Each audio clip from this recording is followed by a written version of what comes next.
Bab 1178, Rumah Perdagangan Minuman Keras 6. Kedua peri itu tidak dapat menahan diri untuk bertanya apakah peri muda ini telah merampok seekor naga. Shen Yanxiao tidak merampok naga itu, tetapi kekayaan di cincin interspasialnya tidak kurang dari apa yang dapat ditemukan di sarang naga.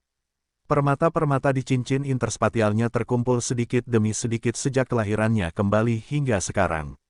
Kapan dia tidak menjarah sejumlah permata saat dia melakukan keahliannya? Setiap kali menjarah, dia akan menyimpan permata-permata itu, karena dia belum menemukan metode yang baik untuk mendapatkan keuntungan darinya. Tetapi sekarang, dia akhirnya bisa menyingkirkannya.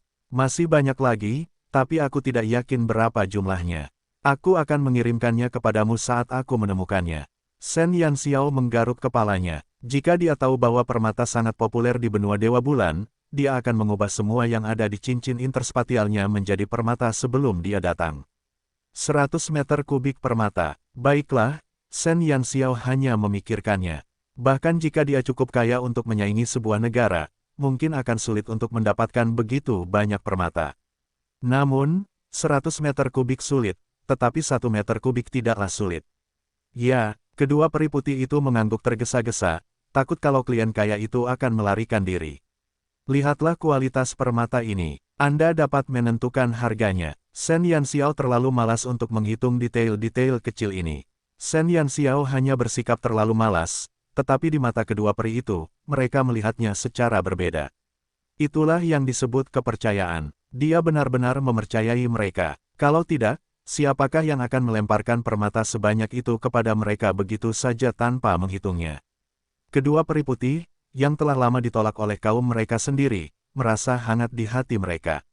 Sudah lama sejak mereka merasakan kepercayaan dari kaum mereka sendiri. Semenjak kejadian itu, para peri suku Monsin telah menjadi tikus jalanan. Semua peri membenci dan mendiskriminasi mereka. Saya akan menjual barang-barang ini kepada Anda terlebih dahulu dan komisi akan dilakukan sesuai dengan aturan Anda. Saya mungkin harus pergi untuk beberapa waktu dalam beberapa hari dan selama periode waktu ini, saya harus merepotkan kalian berdua untuk membantu saya membeli beberapa ramuan dan busur. Shen Yanxiao bermaksud untuk langsung menggunakan metode yang digunakannya di rumah lelang kilin. Dia berencana untuk langsung menukar permata dengan uang sebelum menukar uang tersebut dengan ramuan dan busur. Jujur saja, dia tidak punya banyak waktu untuk mempersiapkan diri. Tentu saja, saya akan membayar Anda biaya tambahannya, tambah Shen Yanxiao. Tidak perlu. Tidak perlu, pelanggan yang terhormat, Anda terlalu baik. Kami sangat berterima kasih karena Anda bersedia menjual permata-permata ini di sini. Komisi di sini awalnya 10%, tetapi karena Anda sangat mempercayai kami akan menguranginya menjadi 5%. Kedua peri itu sangat berterima kasih kepada Shen Yanxiao. Dengan kumpulan permata ini, Monsin Trading House mungkin benar-benar dapat hidup kembali. Belum lagi membeli ramuan dan busur untuk Shen Yanxiao, itu tidak akan menjadi masalah bahkan jika mereka secara pribadi memproduksinya untuknya. Shen Yanxiao tercengang. 5%. Para peri sangatlah murni. Kalau Qixia yang cari untung, dia tidak akan pernah berhenti di situ saja. Shen Yanxiao menggelengkan kepalanya. Pelanggan, apakah Anda tidak puas? Ini, jika tidak berhasil, kami hanya dapat mengambil 4% dari keuntungan. Ketika kedua peri itu melihat Shen Yanxiao menggelengkan kepalanya, mereka mengira dia tidak puas dan berkata dengan tergesa-gesa. Shen Yanxiao mengerutkan kening. Hatinya sakit saat melihat kecemasan dan kegugupan di mata mereka. Jangan hanya 5%, aku akan memberimu 20%. Bab 1179, Rumah Perdagangan Minuman Keras 7. Apa? Kedua elf itu benar-benar tercengang. Mereka hanya melihat pelanggan yang akan menawar untuk menurunkan biaya komisi. Tetapi mereka belum pernah melihat seseorang yang secara proaktif akan meningkatkan komisi mereka. Bahkan peningkatannya berkali-kali lipat. Bagaimana kami bisa melakukan itu? Pelanggan, kesediaan Anda untuk memilih rumah dagang kami sudah sangat membantu kami. Bagaimana kami bisa mengenakan biaya sebesar itu? Ini tidak akan berhasil. Bahkan jika kami setuju, pemimpin kami tidak akan menerimanya. Kedua elf itu buru-buru menggelengkan kepala dan menolak. Shen Yanxiao terdiam. Apakah mereka harus begitu polos dan polos? Mereka berdua bahkan terkejut ketika dia memberi mereka keuntungan. Jika itu adalah pedagang manusia, mereka akan melompat dan bersorak. Bagaimana mereka bisa bereaksi seperti itu? Shen Yanxiao menyeka wajahnya dan diam-diam menyesali kebaikan dan kemurnian para peri. Jika saya bilang 20, biarlah. Jika Anda tidak setuju, saya akan membawanya ke rumah dagang lain untuk dijual. Shen Yanxiao tidak punya pilihan selain memaksa mereka menerima tawarannya. Kedua peri itu saling menatap dengan ekspresi penuh perjuangan di wajah mereka. Sesaat kemudian, kedua peri itu membungkuk serempak dan meminta maaf. Kami minta maaf telah menunda waktu berharga Anda. Jika Anda bersedia datang ke sini lagi, kami akan melayani Anda dengan baik. Shen Yanxiao benar-benar tidak bisa berkata apa-apa. Kedua orang itu lebih suka dia membawa permata itu ke rumah dagang lain daripada menerima 20% dari keuntungan sebagai komisi. Itu terlalu berlebihan. Bibir Shen Yanxiao berkedut. Dia tidak tahu apakah dia harus merasa senang dengan pendidikan yang baik dari keluarga ibunya atau merasa sedih untuk kedua orang idiot yang tidak memikirkan keuntungan mereka sendiri ini. Lupakan saja. Mari kita mundur selangkah. Saya tidak akan memaksa Anda untuk menerima komisi 20%. Jangan gunakan 5% sebagai contoh. Mari kita ikuti aturan aslinya. Bagaimana dengan 10%? Shen Yanxiao merasa sakit kepala. Ini adalah pertama kalinya dia menghabiskan begitu banyak upaya untuk memasukkan uang ke kantong orang lain. Kedua peri itu ragu-ragu sejenak sebelum akhirnya menyetujui saran Shen Yanxiao. Terima kasih, pelanggan. Bukannya mereka tidak menyadari niat baik Shen Yanxiao, tetapi harga diri mereka sebagai elf tidak dapat membiarkan mereka mengambil keuntungan darinya seperti itu. Meskipun suku Monsin mereka telah diturunkan pangkatnya, mereka tidak akan merendahkan diri menjadi pencuri. Tidak perlu, kamu hanya perlu menjual semua permata ini. Shen Yanxiao berpikir sejenak dan berkata, besok aku akan mengirimkan daftar barang yang aku inginkan. Bersihkan permata-permata ini terlebih dahulu. Baiklah. Kedua peri itu segera berjongkok dan dengan hati-hati mengambil tas-tas permata itu dan meletakkannya di belakang. Shen Yanxiao menghela napas. Hanya dengan melihat kedua elf ini, dia tahu bahwa elf dari suku Monsin tidak seburuk yang dikatakan rumor. Kalau dipikir-pikir, alasan mengapa mereka diturunkan jabatan dan ditolak mungkin terkait dengan kakek dan ayahnya. Shen Yanxiao mengucapkan beberapa patah kata lagi kepada kedua peri itu sebelum dia pergi. Saat keluar dari Monsin Trading House, Shen Yanxiao melihat ke arah rumah dagang di sebelahnya. Ukurannya tampak sama, tetapi ramai dengan aktivitas. Sebagai perbandingan, Monsin Trading House tampak jauh lebih sepi. Shen Yanxiao diam-diam mengepalkan tinjunya. Karena dia datang ke sini dan bertemu dengan para elf dari keluarga ibunya, dia pasti akan mencoba membantu mereka dengan waktu terbatas yang dimilikinya. Ketika Shen Yanxiao kembali ke penginapan, dia segera menggunakan tautan spiritualnya untuk menghubungi Vermilion Bird. Ketika burung Vermilion mengetahui bahwa Shen Yanxiao telah memasuki kota Jade, ia terkejut. Sebelum ia sempat mengajukan pertanyaan lebih lanjut, Shen Yanxiao telah memberitahunya tentang hal lainnya. Bab 1180, Rumah Perdagangan Minuman Keras 8. Sekalipun Shen Yanxiao telah membuat perjanjian untuk membiarkan dua peri dari rumah dagang Monsin menjual permata-permata ini untuknya, tetapi dengan jumlah permata yang dimilikinya saat ini, mungkin seluruh kota Giok tidak akan mampu mengumpulkan dana yang cukup untuk membelinya. Untuk mengatasi masalah ini, Shen Yanxiao telah menunjuk Vermilion Bird sebagai penggantinya. Vermilion Bird adalah binatang ajaib, dan penghalang yang mengelilingi kota tidak efektif terhadap binatang ajaib. Oleh karena itu, Vermilion Bird dapat dengan bebas masuk dan keluar dari setiap kota kecuali kota Monsin. Shen Yanxiao ingin agar burung Vermilion menghubungi para elf di rumah dagang Monsin. Selama setengah tahun ia berada di kamp pelatihan lanjutan, burung Vermilion akan membantunya bepergian ke kota-kota tingkat putih dan hitam lainnya dan membeli ramuan dan busur untuknya. Sebagai peri sejati, Shen Yanxiao memang berniat untuk sepenuhnya menyalahgunakan identitasnya untuk membeli produk jadi, bukan bahan mentah. Keahlian para peri dalam membuat busur dan anak panah serta membuat ramuan termasuk yang terbaik. Dengan mengingat fakta itu, akan bodoh jika tidak membeli produk jadi dari benua Dewa Bulan. Meskipun begitu, Shen Yanxiao tetap akan membeli beberapa bahan mentah di suatu saat untuk dibawa kembali ke Sun Never Sets guna membuat tongkat. Dengan datangnya kapal dagang keluarga Kilin setiap 3 bulan, Shen Yanxiao akan kehilangan 2 kali kunjungan mereka, karena ia akan memasuki kesempatan pelatihan lanjutan. Jadi, selama periode waktu ini ketika ia pergi, burung vermilion harus muncul di hadapan mereka dan menghubungi mereka untuknya. Selain itu, dengan 2 cincin interspatial yang ditinggalkan Shen Yanxiao untuk Vermilion Bird, dia akan dapat mengangkut busur dan ramuan yang dibelinya ke Sun Never Sets dengan mudah. Dengan begitu banyak ramuan di tangan, Shen Yanxiao akan merasa lebih tenang. Identitas Vermilion Bird adalah penyamaran terbaik. Para elf waspada terhadap manusia tetapi tidak terhadap binatang ajaib, belum lagi binatang mistis yang dapat mengubah diri mereka sendiri. Manusia mana yang memiliki binatang mistis yang akan datang ke benua Dewa Bulan untuk berbisnis? Di satu sisi, Shen Yanxiao adalah orang aneh. Setelah selesai merencanakan segalanya, Shen Yanxiao akhirnya tidur lebih awal di malam hari. Keesokan paginya, dia pergi ke Monsin Trading House lagi. Dibandingkan dengan tanah tandus kemarin, semua lemari kristal di toko itu dipenuhi dengan berbagai jenis permata. Beberapa elf yang datang karena rasa ingin tahu saat ini sedang berdiri di depan beberapa lemari kristal dan berunding. Ketika peri putih kemarin melihat Shen Yanxiao, dia langsung datang menyambutnya. "Pelanggan, Anda sudah di sini." Wajah peri putih itu dipenuhi rasa terima kasih yang tulus. Hanya dalam satu pagi, Monsin Trading House menyambut sejumlah besar pelanggan. Kumpulan permata pertama baru saja dibeli, dan mereka baru saja memajang kumpulan permata baru ketika kumpulan pelanggan lainnya tiba. "Apakah ada halaman belakang?" tanya Shen Yanxiao. "Silakan." Dari 2 peri itu, satu tetap di depan untuk mengurus bisnis sementara yang lain membawa Shen Yanxiao ke halaman belakang. Shen Yanxiao memasuki halaman belakang dan tanpa berkata apa-apa lagi mengeluarkan 5 hingga 6 kantong permata lalu melemparkannya ke tanah. Setelah menderita keterkejutan kemarin, peri putih tampaknya jauh lebih tidak peka.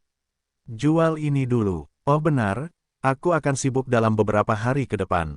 Temanku mungkin akan datang dan mengambil sebagian koin kristal untuk membeli beberapa barang sebagai gantiku." Shen Yanxiao memberitahu peri putih itu tentang kedatangan Vermilion Bird.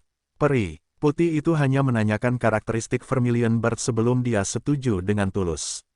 Shen Yanxiao segera pergi setelah selesai memberi mereka instruksi. Saat pergi, dia juga mengambil keuntungan dari penjualan permata pagi ini. Dalam waktu singkat di pagi hari, Shen Yanxiao telah memperoleh 20.000 koin kristal.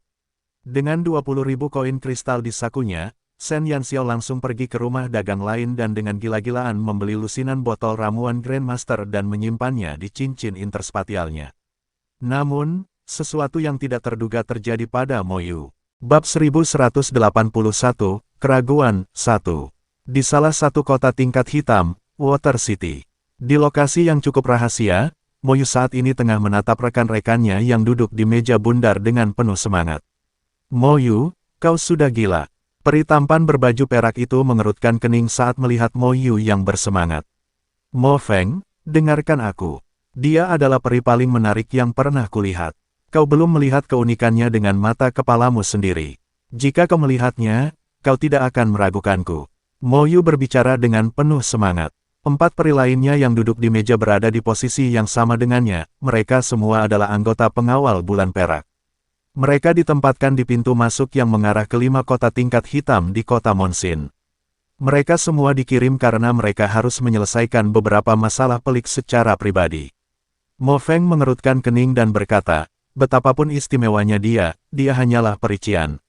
"Mo Yu, alasan mengapa kami memilih anggota pengawal bulan perak dari kota lain bukanlah agar kamu bersenang-senang.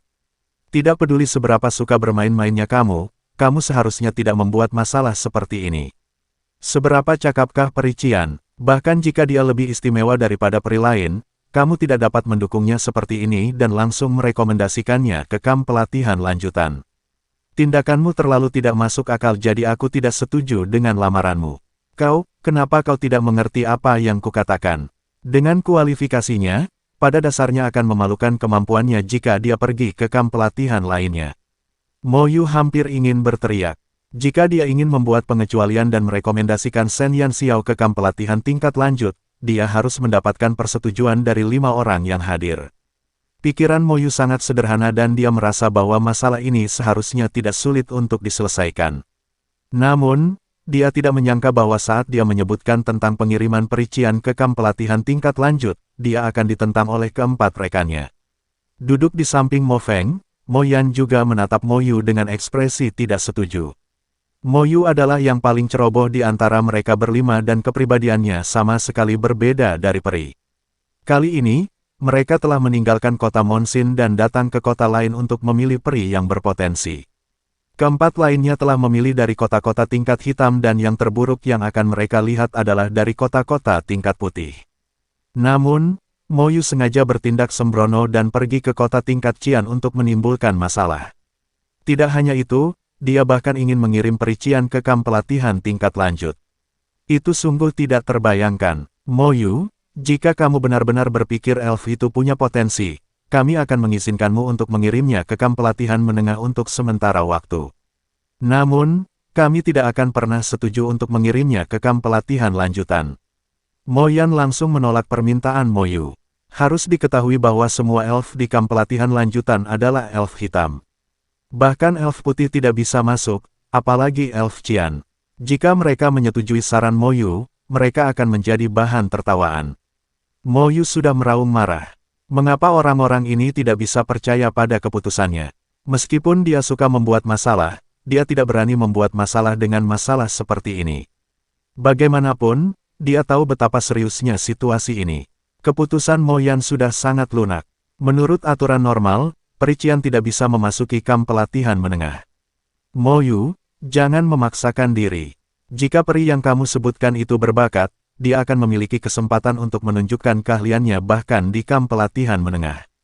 Mo Lei memilih untuk berkompromi dan menyetujui saran Mo Yan. Bab 1182, Keraguan 2. Kamp pelatihan tingkat menengah. Sama sekali tidak, kau tidak tahu seberapa besar bakatnya. Mengirimnya ke kamp pelatihan tingkat menengah, meskipun hanya sebulan, akan sangat memperlambat pertumbuhannya.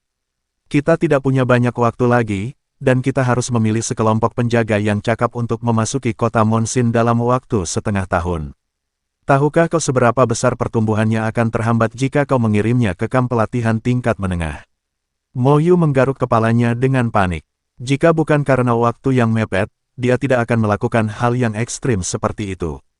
Dia tahu betapa tidak terbayangkannya mengirim peri Qian ke kamp pelatihan lanjutan, tapi mereka tidak punya banyak waktu tersisa. Jadi kamu juga tahu pentingnya masalah ini. Kalau begitu, bagaimana kamu bisa bercanda seperti ini? Masalah ini menyangkut keselamatan para elf dan kami tidak bisa membiarkanmu main-main. Momu yang biasanya lembut juga bingung dengan perilaku aneh Moyu. Moyu segera berdiri dan menatap tajam keempat temannya. Kau tidak mengerti, itulah sebabnya kau pikir keputusanku gila. Tapi tahukah kau, gadis kecil itu menyerap 100% kekuatan pohon kehidupan. 100%, kau mengerti, beri dia sumber daya terbaik dan dia bisa tumbuh lebih cepat daripada semua peri. 100%, perkataan Moyu berhasil membuat keempat elf lainnya menunjukkan sedikit keterkejutan. Karena mereka adalah jajaran teratas di dunia elf, mereka tentu tahu bahwa efisiensi penyerapan akan sangat memengaruhi pertumbuhan elf. Bagi kebanyakan elf, paling-paling mereka hanya bisa menyerap 80 hingga 85% kekuatan pohon kehidupan. Selain Raja Elf, mustahil menemukan elf lain di seluruh benua Dewa Bulan yang bisa menyerap begitu banyak kekuatan pohon kehidupan. Terlebih lagi, bahkan efisiensi penyerapan kekuatan pohon kehidupan oleh Raja Peri hanya mendekati 100%. Faktanya, itu hanya sekitar 99%.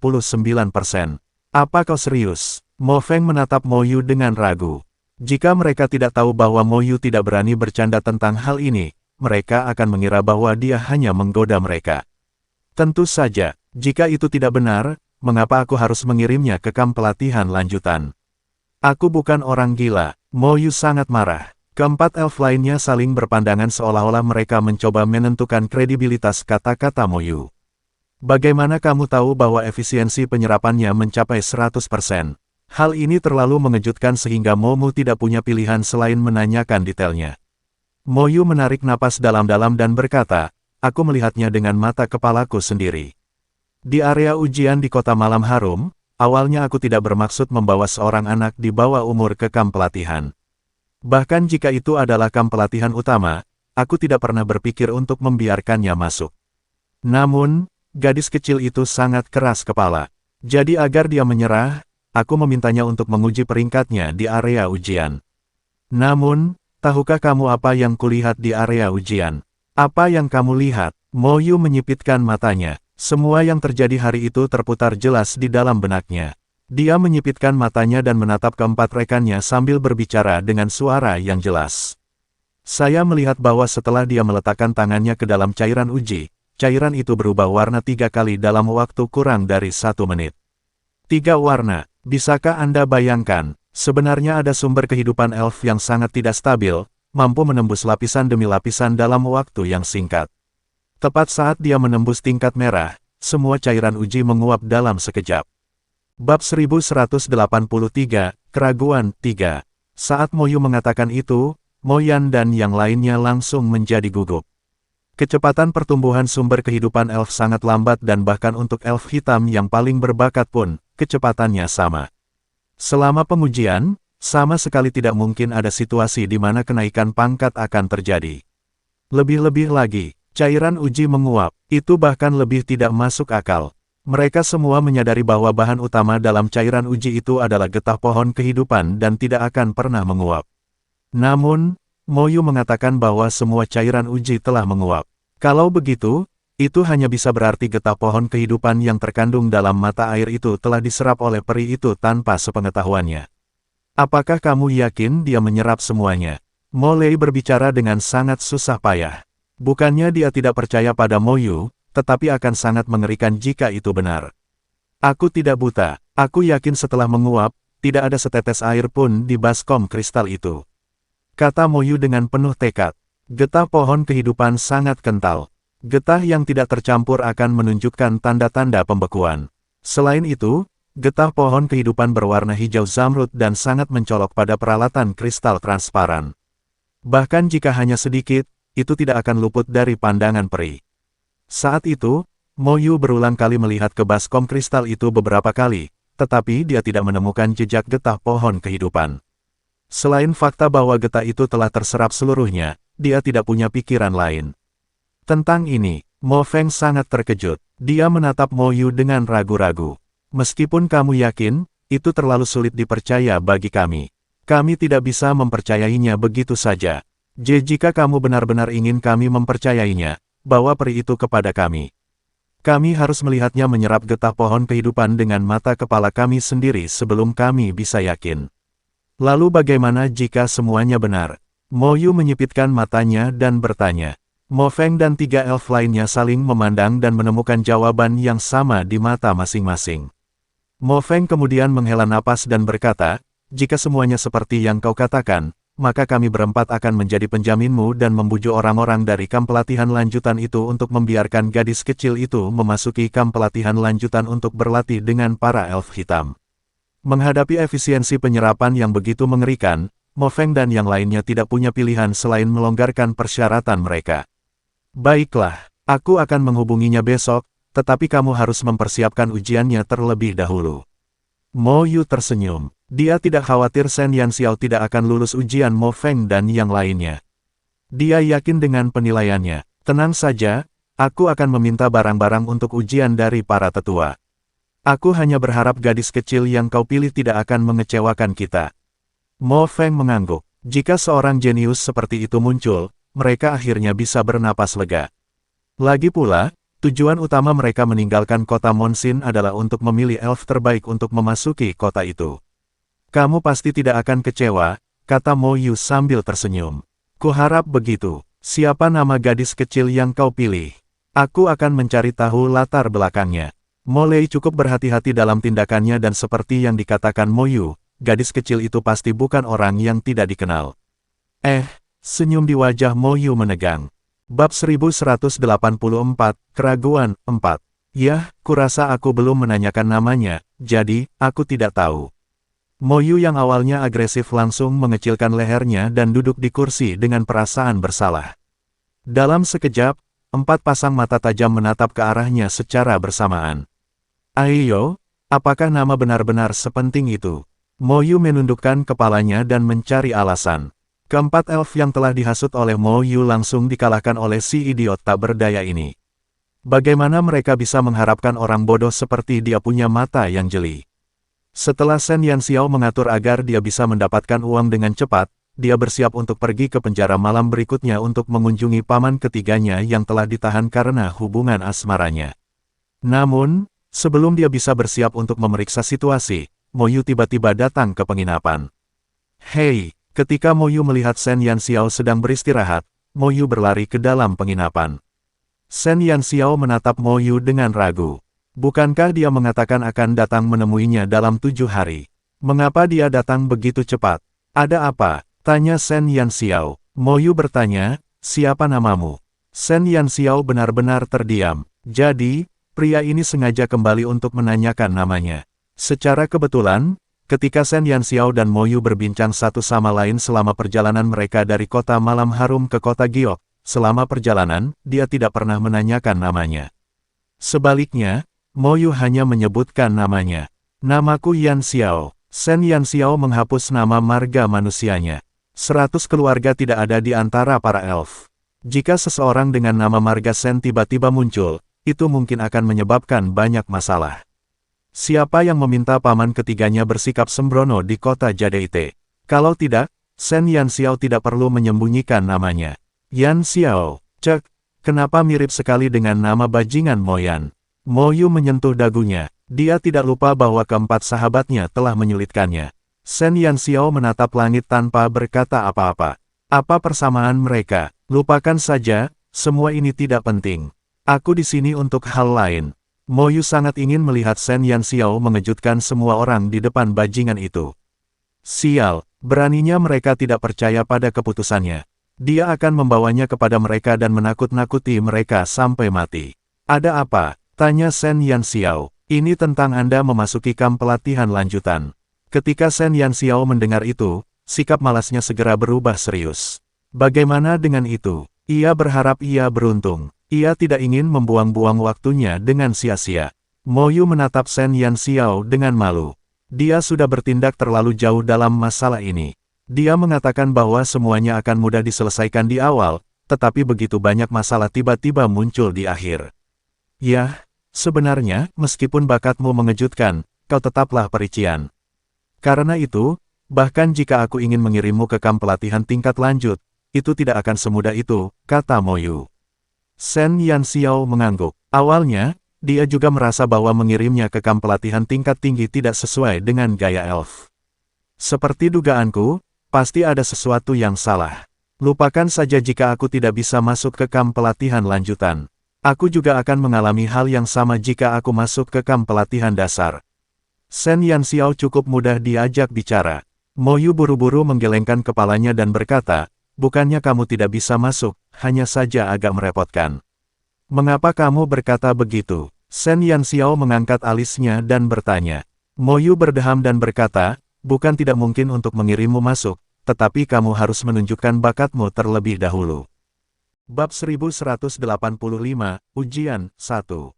Pamer. Shen Yanxiao merasa malu dengan permintaan tiba-tiba itu. Mo Yu menjelaskan, sebenarnya, belum pernah terjadi sebelumnya bagi Elf Qian untuk naik pangkat dan memasuki kamp pelatihan lanjutan.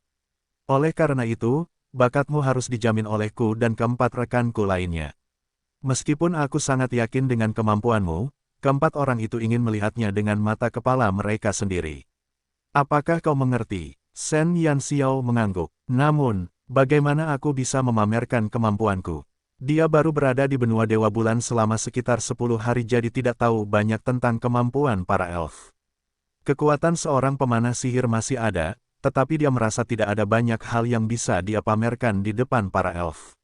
Sederhana saja, selama kamu melakukan hal yang sama seperti yang kamu lakukan di kota malam harum, kamu akan mudah membuat mereka terkesan. Kamu tidak perlu melakukan hal lain, kata Mo Yu sambil tersenyum. Tentu, meskipun Shen Yanxiao tidak mengerti apa yang dimaksud Mo Yu, selama dia bisa memasuki kamp pelatihan tingkat lanjut, semuanya bisa didiskusikan. Baiklah, aku akan datang menemuimu besok pagi. Aku akan mengantarmu ke sana. Setelah Mo Yu mengatakan itu, dia meninggalkan penginapan. Shen Yanxiao terus melatih sumber kehidupannya dan untuk sementara waktu membatalkan rencananya untuk mencari Shen Jing. Mo Yu sebelumnya menyebutkan bahwa meskipun Shen Jing ditahan, dia sangat aman karena hubungan antara elf dan manusia belum memburuk ke tingkat seperti itu. Selain kurangnya kebebasan, dia memiliki persediaan makanan dan air yang dapat diandalkan sehingga untuk saat ini, tidak ada bahaya. Di sisi lain, Shen Yanxiao juga ingin agar pamannya yang tidak jujur ini ditahan selama beberapa waktu sehingga ia akhirnya bisa belajar dari kesalahannya. Keesokan paginya, Mo Yu datang ke penginapan untuk menjemput Shen Yanxiao. Dia tidak membawanya ke kota tingkat hitam. Sebaliknya, dia membawanya ke ruang bawah tanah kediaman Tuan Kota Jadeite. Meskipun Mo Yu adalah anggota berpangkat tinggi dari pengawal bulan perak, dia tidak bisa begitu saja mengeluarkan lencana hitam. Akibatnya, Shen Yanxiao tidak bisa memasuki kota tingkat hitam, jadi dia hanya bisa menyuruh Mo Feng dan yang lainnya melakukan perjalanan ke kota Giok. Shen Yanxiao mengikuti Mo Yu ke ruang bawah tanah. 4 elf tinggi dan tampan sudah duduk di kursi di ruang bawah tanah. Saat Shen Yanxiao melangkah masuk, keempat elf itu menatapnya serempak. "Kamu Yanxiao," Mo Feng mengamati peri kecil yang cantik di hadapannya. Dari segi penampilan, kecantikan Shen Yanxiao tidak terlalu memukau. Dia hanya bisa dianggap di atas rata-rata dalam standar peri. Berbicara tentang penampilan luar, kekuatan peri sebagian besar tercermin pada penampilan mereka. Makin tinggi pangkatnya, makin bagus penampilan peri itu. Semua elf tumbuh sesuai dengan sumber kehidupan mereka. Semakin makmur sumber kehidupan mereka, semakin kuat mereka, dan semakin cantik mereka di bawah pengaruh sumber kehidupan mereka. Itu pula sebabnya mengapa di kota-kota tingkat atas banyak sekali peri-peri yang cantik dan tampan. Di benua Dewa Bulan, kecantikan nomor satu yang diakui publik adalah Raja Peri. Jadi, di dunia peri, kecantikan adalah simbol kekuatan. Ya, Shen Yanxiao diam-diam mengamati keempat elf di depannya. Pakaian mereka sama dengan Mo Yu. Mereka semua mengenakan baju besi perak yang sama, dengan busur perak yang indah di punggung mereka dan belati halus di pinggang mereka. Jika dia tidak salah, keempat elf di depannya seharusnya sama dengan Mo Yu, mereka semua adalah anggota pengawal bulan perak. Selain itu, status mereka tidak akan terlalu rendah jika mereka memiliki kualifikasi untuk mengirim elf Qian seperti dia ke kamp pelatihan. Lanjutan, Bab 1186, Ujian, 2. Mengapa kamu ingin bergabung dengan Silver Moon Guard? Momu menatap Shen Yanxiao. Dari Mo Yu, mereka mengetahui bahwa tujuan utama Shen Yanxiao memasuki kamp pelatihan adalah untuk bergabung dengan Silver Moon Guard. Itulah tujuan bersama semua elf yang memasuki perkemahan pelatihan, jadi biasanya mereka tidak perlu banyak menanyakan pertanyaan ini. Namun, Shen Yanxiao direkomendasikan oleh Mo Yu dan jika kemampuannya sehebat yang dijelaskan, kemungkinan besar dia akan masuk ke dalam Silver Moon Guard. Oleh karena itu, mereka tidak punya pilihan selain bertanya. Karena pohon kehidupan, jawab Shen Yanxiao lugas. Pohon kehidupan, hanya dengan bergabung dengan Silver Moon Guard, kita dapat melindungi pohon kehidupan, kata Shen Yanxiao dengan jujur. Ketulusan di matanya tidak diragukan lagi. Kelima peri itu saling berpandangan. Jelas, mereka puas dengan jawabannya. Pohon kehidupan adalah fondasi bagi semua elf. Kehancuran pohon kehidupan akan mendatangkan malapetaka bagi para elf. Oleh karena itu, tugas utama mereka adalah menjaga pohon kehidupan. Jawaban yang bagus, tetapi itu bukan sesuatu yang dapat kau lakukan dengan antusiasmemu. Apakah kau memiliki kualifikasi atau tidak untuk mengatakan pernyataan seperti itu tergantung pada dirimu sendiri, kata Mo Lei dengan ekspresi dingin. Shen Yanxiao mengangkat bahunya. Bukankah aku datang ke sini untuk membuktikan kepadamu bahwa aku memenuhi syarat? Kecuali Mo Yu, keempat elf lainnya mengangkat alis mereka mendengar pernyataan percaya diri Shen Yanxiao. Gadis kecil ini masih muda, tetapi dia cukup berani. Kau di sini untuk membuktikan bahwa kau memenuhi syarat untuk memasuki kamp pelatihan lanjutan, bukan pengawal bulan perak. Kau harus jelas tentang ini. Mo Yan mengerutkan kening dan mengingatkannya. Mata Shen Yanxiao memiliki dingin yang berbeda dari elf lainnya. Matanya yang tampak tenang berkedip-kedip dengan vitalitas yang jarang dimiliki elf. Vitalitas seperti itu jarang terlihat di kalangan peri. Shen Yanxiao hanya tersenyum dan tidak menanggapi. Selama dia dapat memasuki kamp pelatihan lanjutan, segalanya akan berada di bawah kendalinya. Baiklah, hentikan omong kosongmu. Bagaimana persiapanmu? Cepat dan mulai. Mo Yu sejujurnya tidak ingin mendengar ocehan mereka di sini. Daripada mengatakan semua omong kosong ini, lebih baik membuktikannya kepada mereka dengan tindakannya. Kami sudah menyiapkan barang-barangnya, jadi kami bisa mulai kapan saja. Setelah Mo Feng berkata demikian, ia berdiri dari kursi dan berjalan ke meja. Ia mengambil peralatan kristal di atas meja dan mengisinya dengan cairan uji. Mari kita mulai dengan dasar-dasarnya. Mo Feng memandang Shen Yanxiao dan berkata. Shen Yanxiao mengangkat alisnya dan berjalan mendekat tanpa berkata apa-apa. Dia menggulung lengan bajunya dan meletakkan tangannya yang cantik dan lembut ke dalam cairan uji. Saat dia menyentuh cairan dingin itu, Shen Yanxiao terkejut. Cairan uji tampak sama dengan yang ada di Fragrant Night City, tetapi teksturnya benar-benar berbeda. Tekstur cairan uji di kota malam wangi mirip dengan air mata air biasa, yang dapat diayunkan sesuka hati tanpa halangan apapun. Namun, baskom di depannya jelas berbeda. Meskipun tampak sama, setelah dia meletakkan tangannya di dalamnya, dia langsung dapat merasakan kepadatan cairan tersebut, yang menghasilkan perasaan yang mirip dengan selai lengket yang melilit tangan Shen Yanxiao. Perubahan-perubahan kecil itu membuat Shen Yanxiao penasaran, tetapi di permukaan, dia tampak tenang. Tak lama kemudian, terjadi sedikit perubahan pada cairan uji. Air yang awalnya bening langsung berubah menjadi kuning lembut. Semua elf yang hadir terkejut. Bab 1187, Ujian 3. Mo Feng dan yang lainnya menatap Mo Yu serempak. Mo Yu telah dengan jelas menyebutkan bahwa Yanxiao hanyalah perician, tetapi mengapa dalam ujian itu warnanya seperti peri kuning? Untuk memastikan keakuratan pengujian ini, Mo Feng secara khusus menyiapkan cairan uji tingkat lanjut yang digunakan para elf untuk memasuki kota-kota tingkat hitam dari kota-kota tingkat putih. Konsentrasi getah pohon kehidupan dalam cairan uji ini jauh lebih tinggi daripada yang digunakan di kota-kota tingkat Qian, jadi sama sekali tidak akan ada kesalahan dalam hasil pengujian. Namun, Mo Yu telah melihat sendiri hasil tes Shen Yanxiao beberapa hari yang lalu. Bahkan jika kekuatan pohon kehidupan di kota tingkat putih jauh lebih padat daripada di kota tingkat Qian, itu tidak akan memungkinkan siapapun untuk menembus peringkat dalam waktu sesingkat itu, bukan? Keempat peri itu bingung. Belum lagi mereka, bahkan Mo Yu sendiri juga bingung. Dia ingat dengan jelas hasil ujian Shen Yanxiao di kota malam wangi, dan hasilnya benar-benar biru kehijauan. Bagaimana dia bisa berubah dari perician menjadi peri kuning hanya dalam beberapa hari? Bahkan Mo Yu pun merasa hal itu tak terbayangkan, apalagi Mo Feng dan yang lainnya. Namun, keterkejutan yang ditimbulkan Shen Yanxiao masih jauh dari kata berakhir. Begitu cairan uji berubah menjadi kuning, warna merah segera menyebar dari telapak tangan Shen Yanxiao. Warna merah segera melahap semua warna kuning dalam cairan, dan langsung mengubah cairan menjadi merah. Kemudian, garis putih menyebar dari ujung jari Shen Yanxiao ke dalam cairan merah. Perubahan ketiga. Keempat elf yang awalnya skeptis dengan kata-kata Mo Yu benar-benar terkejut setelah menyaksikan perubahan ketiga Shen Yanxiao. Mereka menatap Shen Yanxiao dengan tak percaya dan tanpa sadar mengucek mata, bertanya-tanya apakah mereka sedang berhalusinasi. Apakah benar-benar ada peri dengan sumber kehidupan yang tidak stabil seperti itu?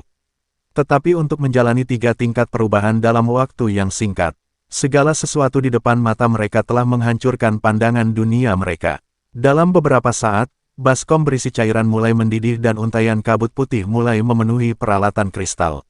Mo Feng dan yang lainnya segera memusatkan pandangan mereka pada bola kabut itu, takut kalau mereka melewatkan sesuatu. Shen Yanxiao mengerutkan kening saat melihat kabut yang menyebar. Sejujurnya, dia merasa tidak nyaman. Namun, tatapan tajam dari Mo Feng dan yang lainnya mengatakan kepadanya bahwa jika dia ingin meyakinkan para elf ini untuk mengirimnya ke kamp pelatihan tingkat lanjut, sebaiknya dia tidak mengulurkan tangannya sekarang. Pemandangan di Fragrant Night City terulang lagi. Namun, kini, para penonton bukan lagi sekelompok elf Qian yang bodoh. Kelima elf yang hadir adalah beberapa elf terkuat dari ras elf, jadi mereka sangat menyadari apa yang digambarkan oleh pemandangan di hadapan mereka. Itulah sebabnya hati mereka saat ini dipenuhi dengan kegembiraan dan keterkejutan. Penyerapan kekuatan pohon kehidupan tidak hanya masalah persentase, tetapi juga kecepatan. Waktu yang dibutuhkan untuk menyerap kekuatan pohon kehidupan adalah ukuran besar potensi seorang peri. Getah pohon kehidupan dalam cairan uji telah diproses sebelumnya, sehingga mengandung sejumlah kotoran, dan dapat dikatakan sebagai jenis yang sulit diserap. Jika tidak, mereka tidak akan berani menggunakan cairan uji untuk para elf. Jika tidak, getah pohon kehidupan akan diserap setelah beberapa kali pengujian. Bab 1188, Ujian 4.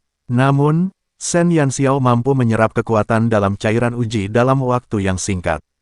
Sungguh tidak dapat dipercaya, karena peningkatan konsentrasi cairan uji di kota-kota tingkat putih, kadar air dalam cairan uji jauh lebih rendah. Oleh karena itu, tidak mungkin cairan itu menciptakan cahaya yang menyebar luas seperti pemandangan di kota malam harum yang dapat menutupi pandangan semua elf. Akibatnya, Mo Yu dan para elf lainnya hanya bisa melihat tanpa daya ketika getah yang diambil dari cairan uji meresap ke dalam kulit Shen Yanxiao sedikit demi sedikit. Dalam beberapa menit, seluruh panci cairan uji telah menguap dan terserap. Seluruh baskom kristal itu sangat kering tanpa meninggalkan sisa apapun. Untuk sesaat, kecuali Mo Yu, keempat elf lainnya semuanya menutup mulut. Sulit bagi mereka untuk menemukan kata-kata untuk menggambarkan keterkejutan mereka. Mereka akhirnya mengerti mengapa Mo Yu mengambil risiko besar dan bersikeras mengirim peri kecil ini ke kamp pelatihan lanjutan. Itu karena dia memiliki kualifikasi dan potensi. Kecepatannya dalam menyerap kekuatan pohon kehidupan jauh lebih cepat daripada apapun yang pernah mereka saksikan. Tanpa diragukan lagi, peri kecil inilah yang mereka cari. Apakah ada tes lain? Shen Yanxiao mengeluarkan tangannya dari peralatan kristal kosong dan menatap para elf dengan ekspresi tenang. Tidak perlu, Mo Yan berbicara dengan susah payah. Gadis kecil ini bahkan dapat menyerap getah pohon kehidupan dalam cairan uji dengan kotoran dengan sangat cepat dan sempurna. Mereka pada dasarnya dapat menyerah pada tes yang telah mereka persiapkan sebelumnya. Saat ini, orang yang paling bahagia di ruangan itu adalah Mo Yu. Dia menatap keempat sahabatnya yang sangat terkejut, dan menyilangkan tangan di depan dada dengan bangga. Seolah-olah dia ingin dipukuli. Bagaimana menurutmu? Aku sudah mengatakan bahwa dia memiliki kualifikasi untuk memasuki kamp pelatihan lanjutan. Sekarang kalian semua harus tahu bahwa aku memiliki pandangan ke depan yang baik, kan? Hahaha, Mo Yu tidak menyembunyikan rasa puas dirinya sedikitpun. Dia bisa berubah dari peri biru menjadi peri kuning dalam beberapa hari. Siapa yang bisa mencapai kecepatan perubahan yang sangat cepat? Mo Feng dan yang lainnya terdiam melihat Mo Yu yang sangat sombong, dan merasa malu. Itu bukan karena keraguan mereka sebelumnya, tapi itu karena Mo Yu bertingkah sangat memalukan. Mereka benar-benar tidak mau mengakui bahwa mereka bekerja dengan orang bodoh. Ahem, Yanxiao, bakatmu memang mengejutkan. Kami belum pernah melihat peri yang berbakat seperti itu sebelumnya. Karena kamu tega bergabung dengan Silver Moon Guard, kami juga berharap kamu dapat meningkatkan kekuatanmu hingga kamu dapat memasuki Silver Moon Guard dalam waktu setengah tahun setelah memasuki kamp pelatihan lanjutan. Mo Feng berjalan ke Shen Yanxiao sambil berharap dengan tulus. Hatinya dipenuhi dengan harapan untuk peri kecil ini. Mungkin itu merupakan berkah dari surga bagi para peri untuk memiliki bocah luar biasa di masa yang mengkhawatirkan ini. Bersamanya, mungkin hal itu bisa. Penampilan, Shen Yanxiao yang sempurna telah memenangkan kekaguman Mo Feng dan 3 elf lainnya. Tanpa keberatan lagi, mereka dengan cepat memberikan suara dan memutuskan untuk mengirim Shen Yanxiao ke kamp pelatihan tingkat lanjut bersama dengan Mo Yu. Dengan jaminan mereka, hampir dapat dipastikan bahwa Shen Yanxiao akan memasuki kamp pelatihan lanjutan.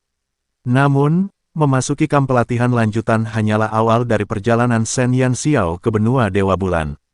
Saat dia melangkah ke kamp pelatihan lanjutan, semuanya baru saja dimulai. Bab 1189, Terdesak 1. Kamp pelatihan lanjutan itu terletak di sudut antara dua kota tingkat hitam. Luasnya saja sudah memakan lahan yang luas. Ada 2 pintu masuk, dan setiap pintu masuk dijaga oleh puluhan penjaga. Disiplin adalah pemandangan umum di sini. Setiap bulan, sekelompok peri hitam akan memasuki kamp pelatihan lanjutan. Hari ini adalah hari di mana kelompok elf baru akan masuk. Pagi-pagi sekali, 20 elf berdiri di luar kamp pelatihan lanjutan. Mereka semua adalah anggota kamp pelatihan lanjutan. Masing-masing dari mereka memiliki lencana hitam di dada mereka dan ada juga lencana suku mereka masing-masing yang disematkan pada mereka. Ke-20 elf itu berkumpul bersama dan menunggu saat untuk memasuki kamp pelatihan lanjutan. Namun, ada satu elf yang dikucilkan oleh mereka. Dia adalah elf dengan ekspresi dingin dan juga mengenakan lencana hitam di dadanya. Namun, ada lencana bulan perak yang disematkan di sisi lencana hitam itu. Ketika para elf di sekitarnya melihat lencana bulan perak itu, mereka menunjukkan sedikit rasa jijik. Bukankah para elf dari suku Monsin diusir dari kota angin? Bagaimana mungkin anggota mereka memasuki kamp pelatihan lanjutan? Salah satu elf hitam memandang elf yang terisolasi itu dengan jijik. Penghinaan di wajahnya tidak disembunyikan, seolah-olah elf yang berdiri di sana dengan tenang itu merusak pemandangan. Aku juga penasaran, bukankah Raja Peri mengatakan bahwa semua peri dari suku Monsin tidak diizinkan memasuki kota tingkat hitam? Jadi mengapa orang ini datang ke sini? Peri lainnya mengerutkan kening. Justru karena mereka diusir, mereka ingin mencari cara lain untuk memasuki eselon atas. Meskipun Raja Peri tidak mengizinkan mereka memasuki kota-kota tingkat hitam, itu tidak membatasi para peri suku Monsin untuk berpartisipasi dalam kamp pelatihan. Peri itu berspekulasi tentang alasan kehadiran peri Monsin. Suku Monsin awalnya merupakan salah satu suku dengan peringkat tertinggi di antara para elf. Sebelum diturunkan pangkatnya, anggota mereka dapat terlihat di mana-mana. Namun, setelah seluruh ras mereka diturunkan pangkatnya, semua elf hitam dari suku Monsin dicabut haknya untuk tinggal di kota-kota tingkat hitam. Lencana hitam mereka juga disita, dan hanya beberapa lencana putih yang diberikan kepada mereka. Kau tak tahu malu, Raja Peri sudah meninggalkanmu, tapi kau masih memikirkan cara untuk masuk ke kota-kota tingkat hitam. Bukankah manusia punya pepatah yang berbunyi, seseorang harus selalu berusaha untuk yang terbaik? Ketika suku Monsin diturunkan pangkatnya, tidak dapat dihindari bahwa beberapa elf akan merasa tidak menyerah dan ingin menggunakan kamp pelatihan untuk naik ke surga dalam satu langkah. Jangan bilang dia ingin masuk pengawal bulan perak. Menurutmu apakah dia pantas mendapatkannya? Meskipun dia peri hitam, dia hanya bisa menikmati perlakuan seperti peri putih setelah sukunya diturunkan pangkatnya. Setelah dia meninggalkan kamp pelatihan lanjutan, sebagian nilainya akan dikurangi sesuai dengan penurunan pangkatnya. Di dunia mimpi macam apa dia tinggal sampai ingin masuk ke pengawal bulan perak? Sekelompok elf itu menatap elf yang melebih-lebihkan kemampuannya dengan sinis. Tidak ada rasa kasihan, tidak ada simpati, hanya rasa jijik dan hina. Sosok mungil berdiri dengan tenang di antara para elf, dan tatapannya yang tenang menatap melewati sosok di depannya, ke arah elf yang terisolasi itu. Suara para elf itu tidak lembut, dan elf itu tidak jauh dari mereka. Kata-kata mengejek itu pasti telah jatuh ke telinga elf itu. Bab 1190 dikeluarkan dari kelompok 2. Meskipun demikian, dia tidak menunjukkan kemarahan sedikit pun saat dia berdiri di sana dengan tenang. Seolah-olah kata-kata kasar itu tidak ditujukan kepadanya. Ngomong-ngomong, kenapa selalu ada orang aneh di kelompok kita? Lupakan saja pengkhianat suku Monsin itu. Aku juga melihat seorang anak kecil yang belum mencapai usia dewasa menyelinap masuk tadi. Dia bahkan tidak mengenakan lencana suku di dadanya. Salah satu peri yang bergosip mengira bahwa dia melihat keberadaan istimewa lainnya dan segera menjulurkan kepalanya untuk mencarinya. Apakah kau merujuk padanya? Peri lain dengan mata tajam memperhatikan sosok mungil itu. Para elf lainnya serentak menoleh ke arah sosok mungil itu. Shen Yanxiao saat ini sedang mengamati peri yang tidak terpengaruh oleh hinaan yang dilontarkan kepadanya. Namun, dia tidak menyangka bahwa dia akan menjadi sasaran para peri dalam waktu singkat. Dia mengerutkan kening dan menatap tatapan mata yang sedikit tajam itu. Lencana hitam di dadanya, sepertinya hanya sementara. Salah satu elf menyadari ketidaknormalan Shen Yanxiao. Lencana hitam yang dikenakan Shen Yanxiao di dadanya agak berbeda dari yang dikenakan oleh elf lainnya. Bagian terluar lencana dihiasi dengan lingkaran perak, membuktikan bahwa apa yang dikenakannya adalah lencana sementara. Lencana sementara adalah izin sementara bagi beberapa elf tingkat rendah untuk memasuki kota tingkat atas. Biasanya, lencana ini hanya digunakan dalam situasi khusus. Lencana sementara tidak dapat digunakan dalam jangka waktu lama karena begitu melewati batas waktu yang ditentukan pada lencananya, kekuatan pada lencana sementara tersebut akan berangsur-angsur hilang. Ketika waktunya tiba, lencana tersebut akan menjadi hiasan yang tidak berguna. Benarkah, dia tidak punya suku, tapi dia memakai lencana sementara? Apa latar belakang anak kecil itu? Hierarki para elf sangat ketat sehingga hanya elf hitam yang bisa memasuki kamp pelatihan tingkat lanjut. Sekarang setelah seorang elf tingkat rendah tiba-tiba menyelinap masuk, hal itu memang menarik banyak diskusi. Para elf yang berdiri di samping Shen Yanxiao segera menjaga jarak tertentu darinya karena tatapan mereka dipenuhi dengan kecurigaan dan penghinaan. Shen Yanxiao menyentuh hidungnya. Dalam sekejap mata, dia telah mengalami nasib yang sama seperti peri itu. Dalam situasi seperti itu, dia tidak terlalu peduli. Lencana sementara ini diberikan kepadanya oleh Mo Yu dan yang lainnya, dan batas waktunya hanya setengah tahun. Setelah setengah tahun, jika dia bisa masuk ke dalam Silver Moon Guard, tentu saja akan ada lencana baru untuknya. Jika tidak, dia harus segera meninggalkan kota tingkat hitam itu. Lencana sementara dan tidak ada bukti suku. Keberadaan Shen Yanxiao bahkan lebih tidak masuk akal daripada peri cahaya bulan. Dalam benak mereka, hanya ada satu kemungkinan alasan mengapa dia tidak mengenakan lencana suku. Gadis kecil ini pasti telah disingkirkan dari sukunya dan tidak ada suku lain yang bersedia mengikatkan diri padanya. Konsep peri yang diusir dari suku pada dasarnya sama dengan peri yang diturunkan pangkatnya oleh Raja Peri. Pandangan para elf terhadap Shen Yanxiao menjadi semakin dingin. Jika para elf dari suku Monsin memiliki elf hitam sebagai anak perusahaan, maka lencana sementara di dada Shen Yanxiao dapat dikatakan telah menjadikannya target yang akan dikucilkan oleh para elf. Para peri yang sombong itu tidak dapat menoleransi peri yang ditelantarkan oleh sukunya tanpa memiliki keterampilan yang nyata. Dalam sekejap, Shen Yanxiao menjadi peri yang paling tidak populer di kamp pelatihan lanjutan. Namun, dia tidak terlalu memperhatikannya. Dibandingkan dengan ekspresi penolakan dari para elf, Shen Yanxiao lebih tertarik pada elf lain yang juga dikucilkan. Peri itu menoleh karena keributan itu. Ketika dia melihat Shen Yanxiao, tidak ada rasa jijik atau jijik di matanya, hanya sedikit keraguan. Bab 1191, dikeluarkan dari kelompok 3. Di tengah-tengah diskusi, gerbang kamp pelatihan lanjutan perlahan terbuka dan dua kelompok penjaga elf yang mengenakan baju besi ringan berjalan keluar dari kedua sisi gerbang. Di tengah rombongan, seorang pria tua berjanggut putih perlahan berjalan keluar. Dia tampak berusia sekitar 80 hingga 90 tahun, tetapi jika dikonversi ke rentang hidup elf, dia mungkin berusia setidaknya 300 tahun. Meskipun sudah tua, penampilan lelaki tua ini tidak tampak jompo.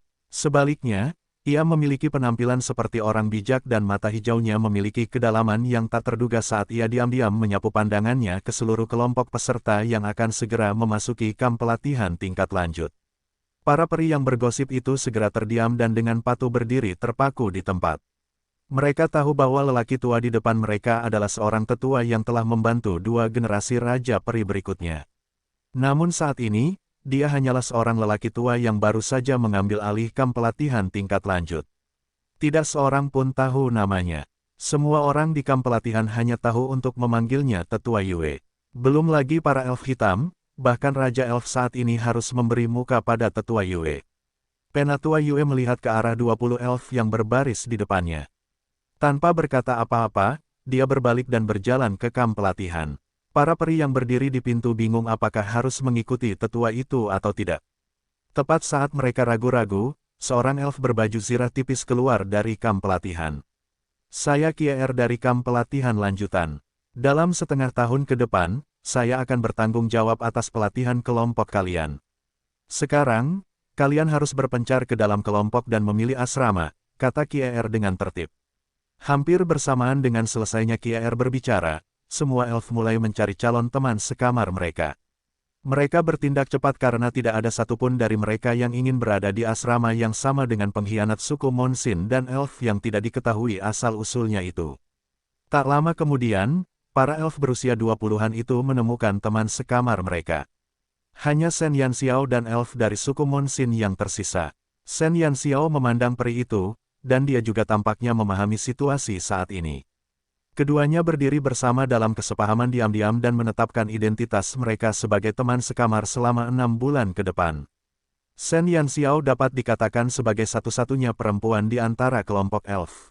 Namun, tidak seperti dunia manusia, para elf tidak memiliki perbedaan yang jelas antara jenis kelamin.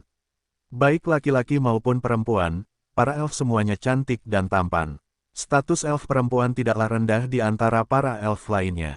Mereka memiliki status yang sama dengan elf laki-laki. Terlebih lagi, pelecehan yang sering terjadi di masyarakat manusia sama sekali tidak terbayangkan bagi para elf. Dengan kesombongan dan pengendalian diri mereka, bahkan jika seorang elf perempuan berdiri telanjang di hadapan mereka, elf laki-laki dapat melihat lurus ke depan dan berpura-pura tidak melihatnya. Kecantikan tidak membedakan antara pria dan wanita di kalangan para elf.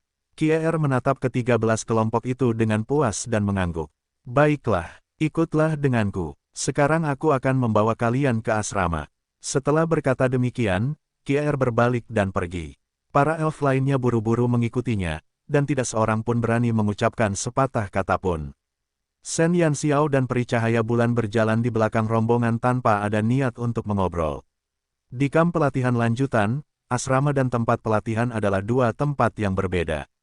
Akomodasi yang disediakan sangat mirip dengan apa yang dilihat Shen Yanxiao di kota Malam Wangi, mereka akan tinggal di rumah pohon. Bab 1192, dikeluarkan dari kelompok 4. Shen Yanxiao dan peri Monsin ditempatkan di rumah pohon. Saat memasuki rumah pohon, interiornya cukup sederhana.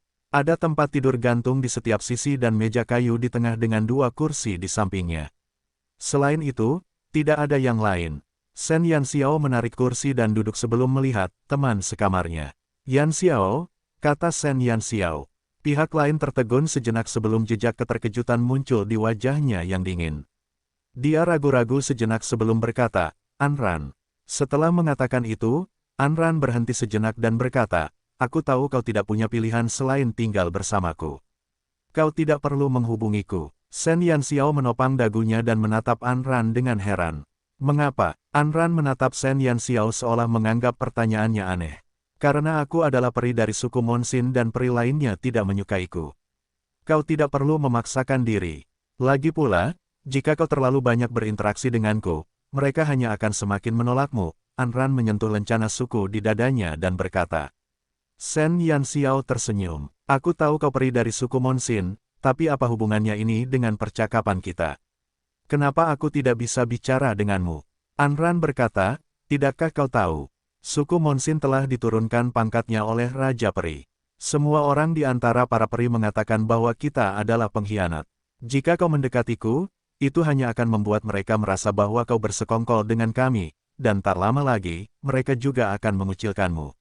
Anran tidak pernah berpikir untuk berbicara dengan peri lain di kamp pelatihan lanjutan karena ia tahu apa yang diwakili oleh suku Monsin di hati mereka.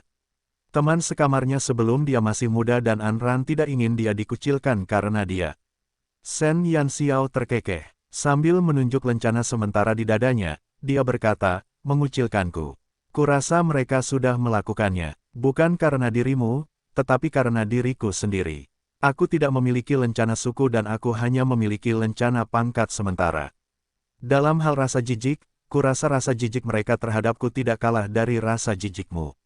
Selain itu, menurutku suku Monsin bukanlah pengkhianat bagi para elf. Aku tidak tahu alasan mengapa pangkatmu diturunkan, tetapi aku telah berhubungan dengan para elf dari suku Monsin. Dan aku tahu kalian bukan pengkhianat. Perkataan Shen Yanxiao mengejutkan Anran. Sejak suku Monsin diturunkan pangkatnya, mereka telah menerima terlalu banyak tatapan dingin dan penghinaan. Tidak ada elf yang pernah percaya bahwa mereka bukanlah pengkhianat. Apakah kamu pernah bertemu dengan peri lain dari suku Monsin? Tanya Anran. Shen Yanxiao mengangguk. Di kota Malam Harum, aku bertemu Yue Si dan anak-anaknya. Dia bahkan memberiku banyak buah. Penampilan Shen Yanxiao yang tersenyum sangat menyenangkan. Yue Si. Anran membisikkan namanya saat jejak kesepian melintas di matanya. Apakah dia baik-baik saja? Tidak. Shen Yanxiao sangat lugas. Ada apa? Ekspresi Anran jelas menunjukkan kegugupan. Tanpa sumber kehidupan, dia dibuang ke kota tingkat Qian dan dia harus membawa serta anak-anaknya. Bagaimana mungkin dia bisa sembuh? Shen Yanxiao bahkan tidak berusaha menghiburnya.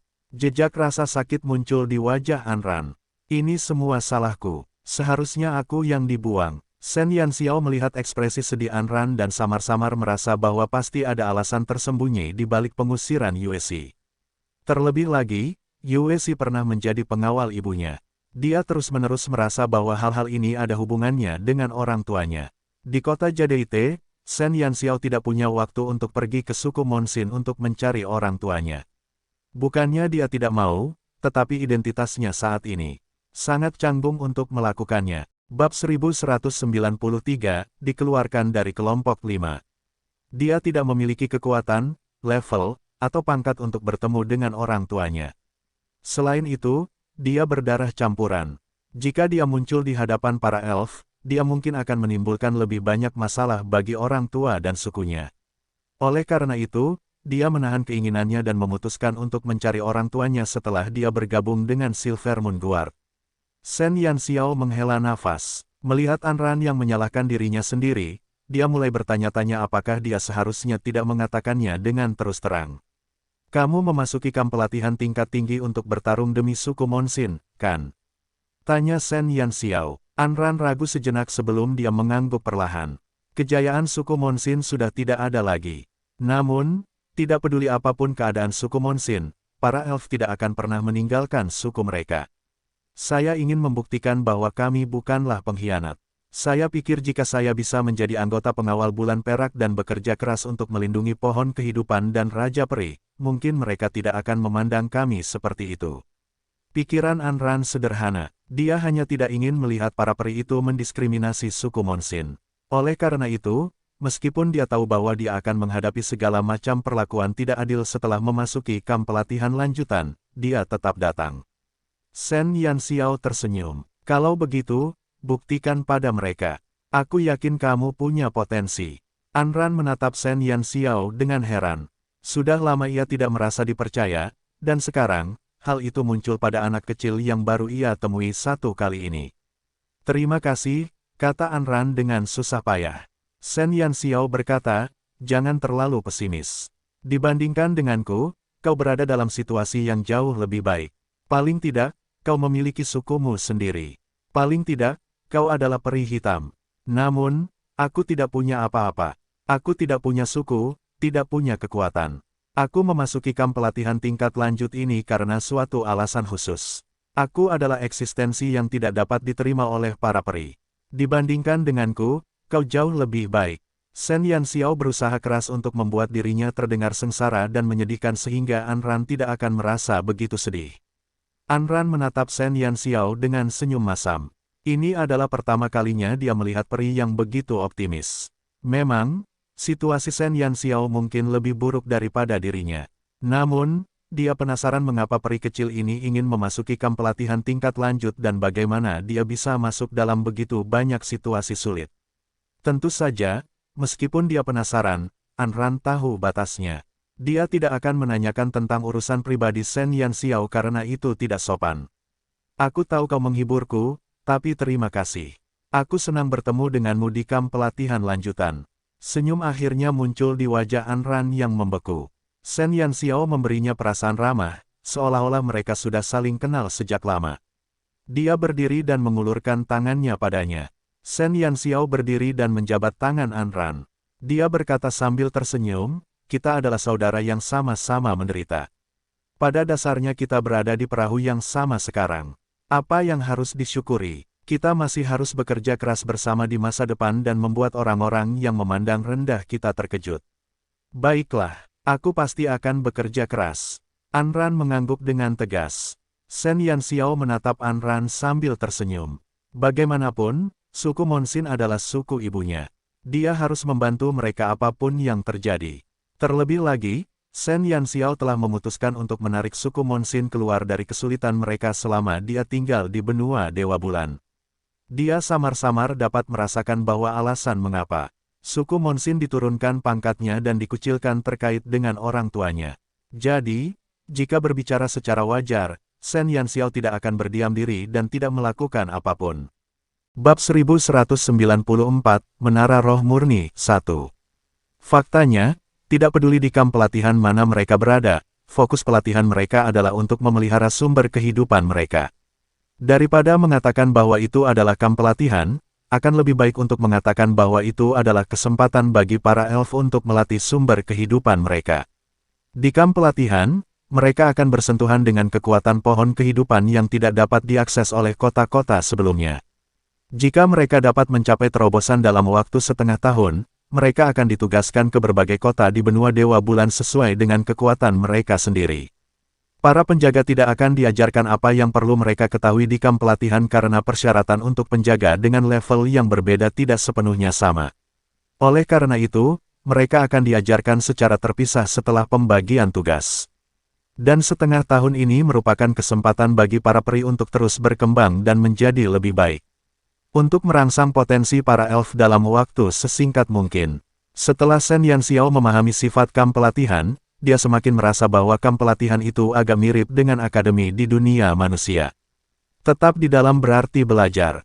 Bedanya, kamp pelatihan hanya berlangsung selama setengah tahun. Setelah setengah tahun, apakah itu berkah atau kutukan akan ditentukan. Pada hari pertama perkemahan pelatihan, Kier telah mengatur agar kelompok elfnya berdiri di tempat pelatihan. Di tempat latihan yang besar itu, tidak ada elf lain. Hanya ada Shen Yanxiao dan peserta lainnya. Shen Yanxiao dan Anran berdiri di ujung kerumunan sementara peri yang berdiri di samping mereka berusaha sekuat tenaga untuk mempersempit jarak di antara mereka. Jelas bahwa peri itu tidak menyukai mereka. Apakah kau tahu mengapa tidak ada elf lain di sini? Kier meletakkan tangannya di belakang punggungnya sambil menatap para elf di bawahnya dengan ekspresi tegang. Semua elf menggelengkan kepala. Kier berkata, karena latihanmu yang sebenarnya tidak dilakukan di sini. Ini hanya tempat bagimu untuk berlatih memanah dan kebugaran fisik. Tempat latihanmu yang sebenarnya ada di sana. Kier menunjuk ke arah utara tempat latihan. Di sana terdapat sebuah pagoda 7 lantai, dengan tumbuhan hijau meliuk-liuk mengelilingi pagoda yang sederhana dan tanpa hiasan itu. Itu disebut Menara Roh Murni, dan terbagi menjadi 7 lantai. Dimulai dari lantai pertama, kamu akan merasakan kekuatan pohon kehidupan yang lebih kuat dari tempat lain. Lantai pertama adalah area dengan kekuatan terlemah dan kamu hanya bisa memasuki lantai kedua setelah kamu bisa menahan kekuatan di sana. Semakin tinggi kamu melangkah, semakin kuat kekuatan pohon kehidupan, jelas Kier. Selain antisipasi, para elf juga merasa bingung. Semua orang tahu bahwa semakin dekat mereka dengan pohon kehidupan, semakin kuat kekuatan yang dapat mereka rasakan. Ini adalah hadiah terbesar bagi para elf. Namun, lantai 7 Menara Roh Murni adalah tempat dengan kekuatan terpadat, jadi mengapa mereka harus mulai dari lantai pertama? Mereka jelas memiliki pilihan yang lebih baik, jadi mengapa mereka tidak langsung mengirim mereka ke lantai 7? Para peri tidak dapat memahami alasan di balik pengaturan ini. Namun, Shen Yanxiao menyadari inti utama perkataan Kier. Dia mengatakan bahwa mereka hanya bisa memasuki lantai 2 jika mereka sudah bisa menahan kekuatan lantai pertama. Jelas, pengaturan di kamp pelatihan itu tidak masuk akal. Seberapa kuatkah kekuatan di Menara Roh Murni yang membuat para elf di kamp pelatihan khawatir bahwa mereka tidak akan mampu menahannya? Shen Yanxiao sekarang sangat penasaran tentang Menara Roh Murni.